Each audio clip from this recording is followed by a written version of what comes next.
எல்லா வயதினரும் பார்க்கணும்னு ஆசைப்பட்டு எடுத்திருக்க படம்.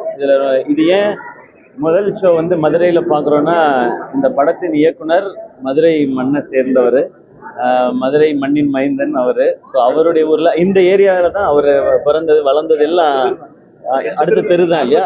அடுத்த தெரு தான். ஸோ இந்த ஏரியால இருந்து இங்க இருந்து வந்த ஒரு இயக்குனர். ஸோ அவருடைய ஊர்ல அவருடைய இடத்துல இந்த படம், அவர் இந்த மண்ணின் மகன், நான் மாப்பிள்ளை இந்த மண்ணுக்கு.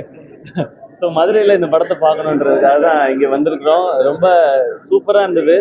என்னன்னா சின்ன சின்ன இடங்களை கூட ரொம்ப அழகா சிரிச்சு ரசிக்கிறாங்க. நல்ல எமோஷன்ஸும் இருக்கு.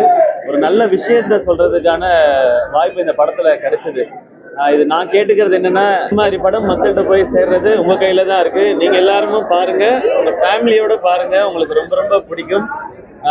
நீங்க இதை கொண்டு போய் எவ்வளவு பேர்ட்ட சேர்க்க முடியுமோ சேருங்க. இது ரொம்ப திருப்தியான படமா இருக்குன்னு பாக்குற எல்லாருமே சொல்றாங்க. இந்த பாராட்டு தான் இன்னும் பெரிய திருப்தி கொடுக்குது. இதுக்கு அப்புறம் இந்த நிகழ்வுக்கு அப்புறம் நான் பின்னாடி இருந்துக்கிறேன், இவங்க எல்லாரும் தான் முன்னாடி இருக்காங்க. அவங்க தான்